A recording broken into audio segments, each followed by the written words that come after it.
9.5 Manage Team. Manage Team is a process of tracking team member performance, providing feedback, resolving issues, and managing team changes to optimize project performance. The key benefit of this process is that it influences team behavior, manages conflict, and resolves issues. This process is performed throughout the project. Managing the project team requires a variety of management leadership skills for fostering teamwork and integrating the efforts of team members to create high-performance teams. Team management involves a combination of skills with special emphasis on communication, conflict management, negotiation, and leadership. Project managers should provide challenging assignments to team members and provide recognition for high performance. The project manager needs to be sensitive to both the willingness and the ability of team members to perform their work and adjust their management and leadership styles accordingly. Team members with low skill abilities will require more intensive oversight than those who have demonstrated ability and experience. And that's from PMBOK Guide, page 345. Just because the managed team process appears after the developed team process in the PMBOK Guide doesn't mean you're supposed to spend a month encouraging and motivating your team and taking them to team building retreats where they have to help each other cross the river with 4 paper cups, a teaspoon and a length of string, then bring them back to the project and manage them. But these processes will overlap. Firstly, and this is very important for the exam, your imaginary projects in the exam will be huge and last for many years. If you're familiar with the story by Douglas Adams called The Hitchhiker's Guide to the Galaxy, he says, space is big, really big. You won't believe how vastly, hugely, mind-bogglingly big it is. I mean, you might think it's a long way down the road to the chemist, but that's just peanuts to space. And if you're American, chemist is the drugstore. In the exam, your usual projects, even if they are very large, are probably peanuts compared to PMP exam projects. And because they are huge projects lasting for many years, it means that you'll be constantly taking on new staff and adding them to your existing team. You will already have built up the team, but now you have to induct, motivate and integrate the new members at the same time as managing the existing team. That means that not only do the managed team process and the developed team process overlap, but they will also overlap with the acquire resources process. And that is why acquire resources process occurs in the executing process group. It's not obvious at first because how can you be executing the project if you haven't acquired the team members yet to execute it? How did the project get planned and initiated without a team? But you can see that it's because the processes and the process groups overlap and are repeated many times during the project. The very first time you arrive at the acquire project team process, you will be acquiring just enough to start the planning, and then later iterations of the same process will continually build the main team. And of course, people will be constantly arriving on the team as well, and this can have a demoting impact on the team, especially if you lose a particularly well-liked member or a highly skilled or knowledgeable member, and so you'll need to keep motivating the team as well. Manage team inputs. Input number 1, project management plan. The project management plan component that you need is the resource management plan. This provides guidance on how project team resources should be managed and eventually released. Input number 2, project documents. The documents we are considering here are the issue log.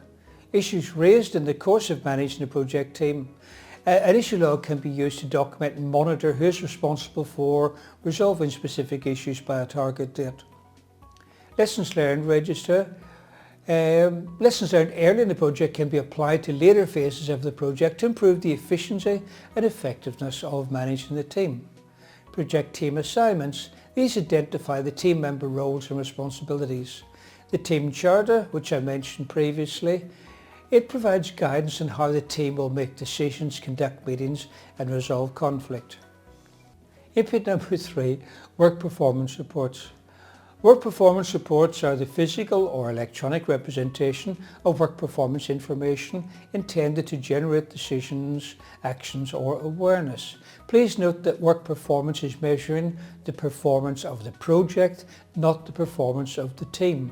The reports will come from schedule control, cost control, quality control and scope validation. The information from performance reports and related forecasts is in determining future team resource requirements, recognition and rewards, and updates to the resource management plan. Input number 4 is team performance assessments. This is the one that measures the team. The project management team makes ongoing formal or informal assessments of the project team's performance. Note, it is not just the project manager making assessments, it's a project team. The project manager can't be everywhere, can't see everything, and other members of the team will have their own direct reports. And so the project manager must rely on other senior team members to help make these assessments. By continually assessing the project team's performance, actions can be taken to resolve issues, modify communications, address conflict, and improve team interaction. It also gives opportunities for recognition and rewards. Input number 5, enterprise environmental factors. The enterprise environmental factors that can influence the managed team process are human resource management policies. Number 6, organizational process assets would include certificates of appreciation. Everybody loves certificates. Corporate apparel. This must be an American thing. I've never heard of a company that rewarded me with a pair of corporate socks. You've set Dobby free, you've given them socks. Other organizational prerequisites. Okay, let's stop for a moment. The PMI guide expects examinees to have an excellent knowledge of whatever language they choose for the exam paper. Do you know what perquisites means? Well, it's not prerequisites. People normally just say perks. It means something that you receive by way of working for a company. You can expect words like that to be on the examination. Managed team, tools and techniques. Tools and techniques, number 1, interpersonal and team skills. Interpersonal and team skills that can be used for this process would include largely conflict management. Conflict is inevitable in a project environment. This is important for the exam. Conflict is inevitable. Risks are inevitable. Don't be fooled by exam questions that begin, you can avoid all conflict in your team, or you can avoid all risks in your project by doing so and so. These are inevitable. They are going to happen. Be prepared. Your job is to prevent them where you can, or reduce the likelihood or the impact if you can't prevent them. Sources of conflict include scarce resources, scheduling priorities, and personal work styles according to the PMBOK guide. But part of this list is missing. Hold on, Jim, are you saying that something is missing from the PMBOK guide? How can this be? Yes, there's a heap of stuff missing from the PMBOK guide. In fact, it is estimated that the PMBOK guide covers only about 60% of the PMP exam. Really, Jim? Where do we learn the other 40% from? That's easy. You buy good training courses like this one by Grey Campus.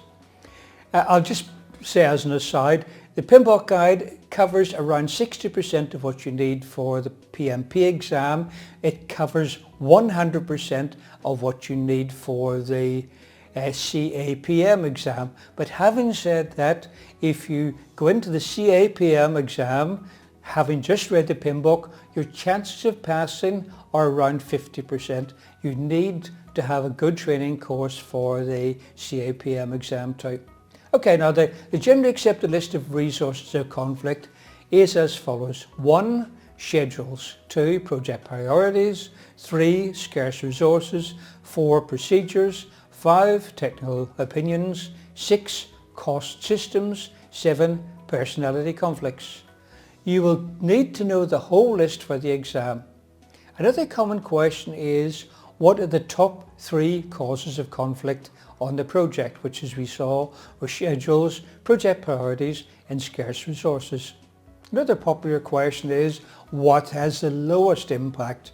And personality conflicts Although it's the lowest, it doesn't sound right to me. It probably doesn't sound right to you either. But this is backed up by a lot of research. I just remembered for the examination. Okay, we're talking about conflict management. Conflicts can be reduced by having team ground rules. Ground rules means what's acceptable and what's not in the group norms, the way we normally do things, and using a solid project management practice such as communication planning and role definition. And of course, a lot of what's in the ground rules you will find formally within the team charter if you have a team charter. Successful conflict management results in greater productivity and positive working relationships. When managed properly, difference of opinion can actually lead to increased creativity and better decision making. A difference of opinion doesn't necessarily mean one person is right and the other is wrong. It is more likely to mean that one person knows a good way to do something, but somebody else knows an even better way. And if a situation is handled correctly, the team and the project get to benefit from improved ideas and nobody feels like they have lost.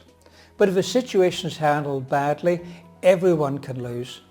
But don't feel that you have to jump right in and sort out differences. You're the project manager, you're not their father. It is a project member's responsibility to try to solve these other issues, and that you have to do that for the exam too. The team members, it's their responsibility to sort out their own issues. They must have a first go at it, and doing that actually helps them build their own characters. You need to get involved only if you're asked to, or if the situation is obviously not getting resolved and the project or the project team is beginning to suffer because of it. But discuss the issues with the team members in private. However, if they can't settle their differences and your best efforts to settle them has failed, you might just have to take a hard line and make a decision for them. If they won't accept your decision, or if they keep having disagreements, then you'll probably have to consider taking formal disciplinary action. And if all else fails, you may have to get them to work separately or even leave the team. But don't let it drag on too long, because your reputation is at stake. Conflict resolution is one of the key management attributes you will be judged on. However, there's no silver bullet for these problems. Different project managers handle conflict situations in a different way, and different team members respond in different ways to the same methods. Factors that influence conflict resolution methods include importance and intensity of the conflict, time pressure for resolving the conflict, relative power of the people involved in the conflict, importance of maintaining a good relationship, and motivation to resolve conflict on a long-term or short-term basis. There are 5 general techniques for resolving conflict. Each technique has its own place and use. Withdrawal or avoid. Retreating from an actual or potential conflict situation or postponing the issue. In this case, it's like the project manager saying, "Well, I don't care how you do it, just sort it out somehow." Smooth or accommodate. This emphasizes areas of agreement rather than areas of difference, conceding one's position to the needs of others to maintain harmony and relationship. This is like the project manager saying, "Both of your ideas could save some time and money, but don't you think that's the important thing here? Does it really matter whose idea we actually use or who does it?" Compromise, reconcile is searching for solutions that bring some degree of satisfaction to all parties in order to temporarily or partially resolve the conflict. This approach occasionally results in a lose-lose situation. This is like the project manager saying, "I know both of you feel you deserve to use the company car park, but there's only one. So I think the fairest thing is to work out a roster to share it on alternate weeks." Force or direct. Pushing one's viewpoint at the expense of others, offering only win-lose solutions, usually enforced through a power position to resolve an emergency. This approach often results in a win-lose situation, as I said. It's like the project manager saying, "I know both of you feel you deserve to use the company car park, but there's only one. I need John to be here early in the mornings, so I'm giving the car park to him." Collaborative or problem solving. Incorporating multiple viewpoints and insights from different perspectives and it requires a cooperative attitude and open dialogue that typically leads to consensus and commitment. This approach can result in a win-win situation. This is like the project manager actively listening to both sides and working with them to come up with a magical solution that wonderfully solves a problem, and somehow everybody wins and everybody is happy. I can't actually think of an example of that one for some reason, I don't know why. Decision making.